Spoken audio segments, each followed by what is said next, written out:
ദൈവ തിരുനാമത്തിന് മഹത്വം ഉണ്ടാകട്ടെ. എല്ലാ പ്രിയപ്പെട്ടവർക്കും കർത്താവിൽ സ്നേഹ വന്ദനങ്ങൾ അറിയിക്കുന്നു. പിന്നെയും നിങ്ങളെ അഭിസംബോധന ചെയ്യാൻ ഒരു ദൈവശബ്ദവുമായി നിങ്ങളെ സന്ധിക്കുവാൻ ദൈവം നൽകിയ വിലപ്പെട്ട അവസരത്തിനായി കർത്താവിന് നന്ദി കരയേറ്റുന്നു.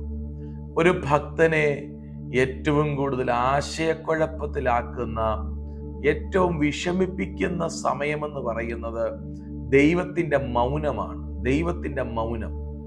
ദൈവത്തിൻ്റെ മൗനം ഒരു ഭക്തനോടുള്ള ബന്ധത്തിൽ വലിയ വിഷമതയുള്ള ഒരു സമയമാണ്. ചില പ്രയാസങ്ങളൊക്കെ വരുമ്പോൾ ദൈവമേ, ഞാൻ എന്ത് ചെയ്യണം, എങ്ങനെ എൻ്റെ ജീവിതം മുൻപോട്ട് പോകും, എങ്ങനെ ഞാൻ ഈ വിഷയങ്ങൾ കൈകാര്യം ചെയ്യുമെന്നൊക്കെയുള്ള ആ ചോദ്യത്തിന് മുൻപിൽ വേണ്ടതുപോലെ ഒരു പ്രതികരണം ദൈവത്തിൽ നിന്ന് ലഭിക്കാതെ ഇരിക്കുമ്പോൾ നിശ്ചയമായും നിരാശ കൊണ്ട് നമ്മൾ മൂടപ്പെടാറുണ്ട്. മനുഷ്യന്റെ വാക്കുകൾക്ക് ഒരിക്കലും ദൈവത്തിൻ്റെ വാക്കുകൾക്ക് പകരമാകത്തില്ല. ദൈവം പറയേണ്ട ഇടത്ത്, ദൈവം സംസാരിക്കേണ്ട ഇടത്ത് ദൈവം തന്നെ സംസാരിച്ചെങ്കിൽ മാത്രമേ കാര്യങ്ങൾക്ക് മുൻപോട്ടുള്ള ഗമനമുണ്ടാകത്തുള്ളൂ. നമുക്കറിയാം, ഹന്നായുടെ ജീവിതത്തിൽ മനോവ്യസനമുള്ള ഒരു സ്ത്രീ എന്നാണ് ദൈവവചനം നമ്മളെ മനസ്സിലാക്കിക്കുന്നത്. അവിടെ ഹന്ന കരഞ്ഞ് വിലപിക്കുന്ന സമയത്ത് തൻ്റെ ഭർത്താവ് വന്നിട്ട് പറയുന്ന ഒരു വാക്കുണ്ട്, 10 പുത്രന്മാരെക്കാൾ ഞാൻ നിനക്ക് നല്ലവനല്ലേ. വളരെ മനോഹരമായ ഒരു സ്ത്രീ കേൾക്കാൻ ആഗ്രഹിക്കുന്ന വളരെ മാധുര്യമേറിയ വാക്കാണ് ഹന്നായോട് തൻ്റെ ഭർത്താവ് പറയുന്നതെങ്കിലും അവളുടെ കണ്ണുനീരിനെ ശമിപ്പിക്കാൻ, അവളുടെ മനോവ്യസനത്തെ ശമിപ്പിക്കാൻ ആ വാക്കുകൾക്ക് കഴിഞ്ഞില്ല എന്നാണ് നമ്മളിവിടെ കാണുന്നത്. എന്നാൽ ആലയത്തിൽ പിന്നത്തേതിൽ അവൾ ചെന്ന് ദൈവസന്നിധിയിൽ നിന്ന്, പുരോഹിതനിൽ നിന്ന് അവൾക്ക് ലഭിച്ച ദൈവത്തിൻ്റെ ആലോചനയിൽ നമ്മൾ കാണുന്നു, പിന്നീട് അവൾ കരഞ്ഞില്ല. സ്തോത്രം. അപ്പോ ദൈവം സംസാരിക്കേണ്ട ഇടത്ത് ദൈവം തന്നെ സംസാരിക്കണം. അതിന് പകരം നമ്മുടെ നാട്ടുകാരോ, നമ്മുടെ വീട്ടുകാരോ, ഭാര്യയോ, ഭർത്താവോ മാനുഷികമായ ഒരു ശബ്ദത്തിനും ദൈവശബ്ദത്തെ പകരം വയ്ക്കാൻ കഴിയത്തില്ല. സ്തോത്രം.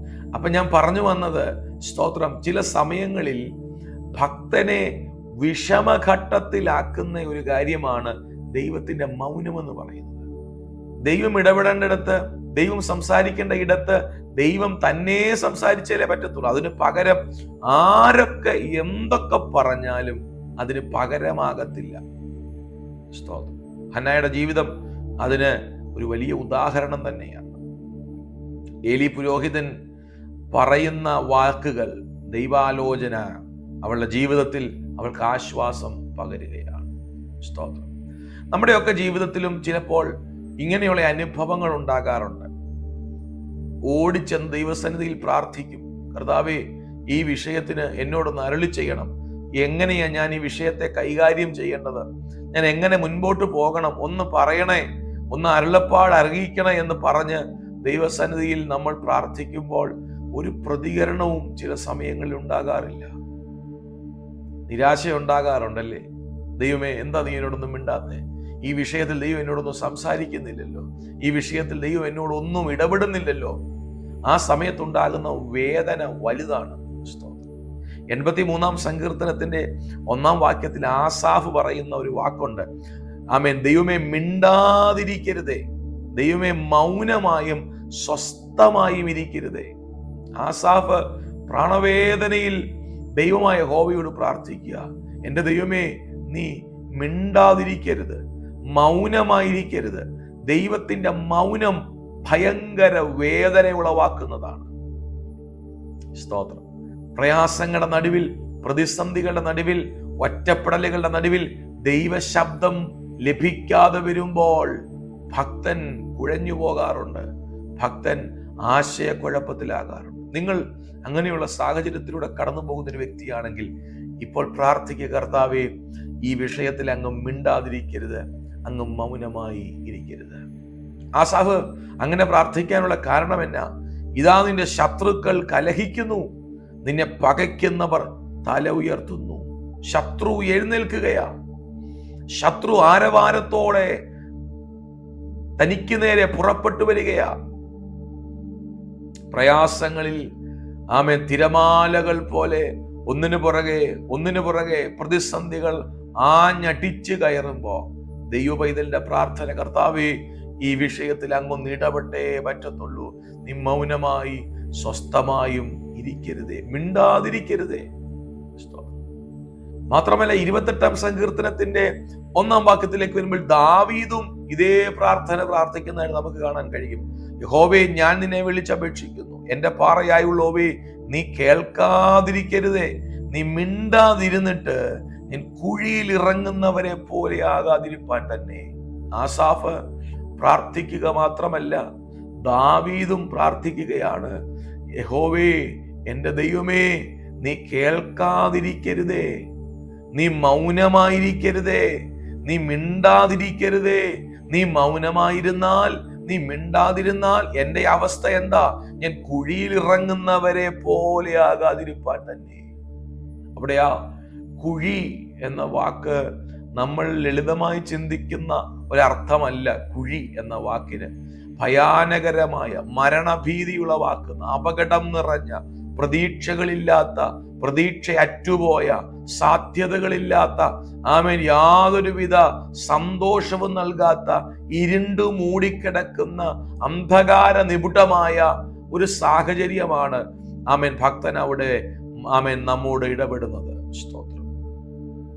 അത്ര ഭയങ്കരമായ ഒരവസ്ഥയിലേക്ക് ദാവീദ് പ്രാർത്ഥിക്കുക.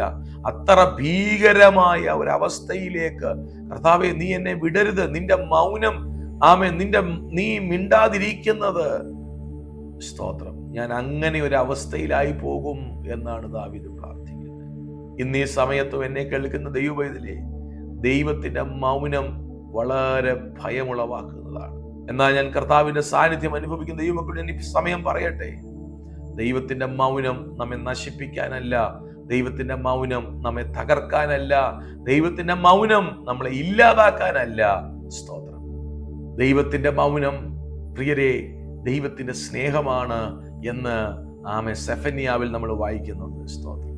സെഫന്യാവ് 3-ാം അധ്യായത്തിന്റെ 15-16 നമ്മൾ എങ്ങനെയാ വായിക്കുന്നത്? യഹോവ നിന്റെ ന്യായവിധികളെ മാറ്റി നിന്റെ ശത്രുവിനെ നീക്കിക്കളഞ്ഞിരിക്കുന്നു. ഇസ്രായേലിന്റെ രാജാവായ യഹോവ നിന്റെ മധ്യേ ഇരിക്കുന്നു, ഇനി നീ അനർത്ഥം കാണുകയില്ല.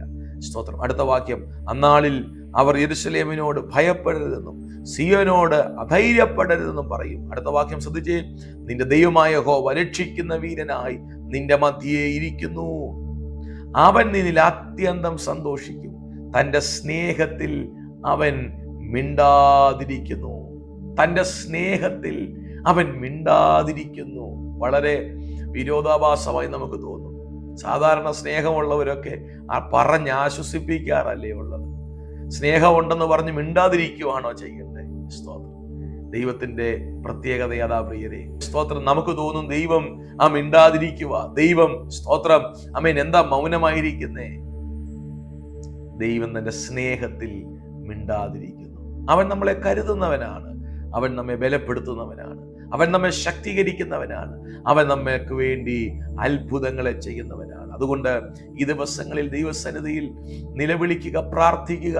കർത്താവിനോട് പറയുക, കർത്താവേ, അങ്ങയുടെ മൗനം എനിക്ക് സഹിക്കാൻ കഴിയുന്നതല്ല, അങ്ങ് ഈ വിഷയത്തിലൊന്ന് ഇടപെടണം, അങ്ങ് ഈ വിഷയത്തിലൊന്ന് പെരുമാറിയാലേ കഴിയത്തുള്ളൂ, അങ്ങയ്ക്ക് മാത്രമേ ഈ വിഷയം കൈകാര്യം ചെയ്യാൻ കഴിയത്തുള്ളൂ.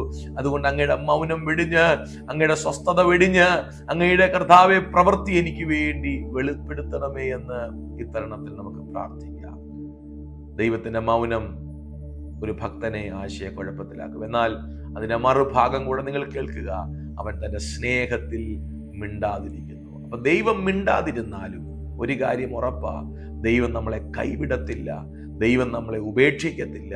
തക്ക സമയത്ത് അവൻ നമുക്ക് വേണ്ടി സംസാരിക്കുന്ന, തക്ക സമയത്ത് അവൻ നമുക്ക് വേണ്ടി ശബ്ദിക്കുന്ന, തക്ക സമയത്ത് അവൻ നമ്മോട് വ്യവഹരിക്കുന്ന ദൈവമാണ്.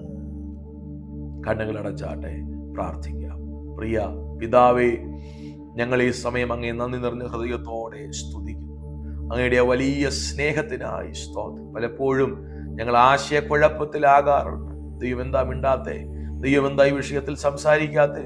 ദൈവം എന്താ ഈ വിഷയത്തിൽ ഇടപെടാത്തെ എന്നൊക്കെ ഞങ്ങൾ ചിന്തിച്ച് വ്യാകുലപ്പെടാറുണ്ട്. എന്നാൽ ഈ സമയം ഞങ്ങൾ ഒരു കാര്യം പരിപൂർണമായി വിശ്വസിക്കുന്നു, അങ്ങയുടെ സ്നേഹത്തിൽ ഞങ്ങളെ പൊതിഞ്ഞിരിക്കുന്നതിനായി സ്തോത്രം. ഈ ജനത്തെ അനുഗ്രഹിക്കണമേ.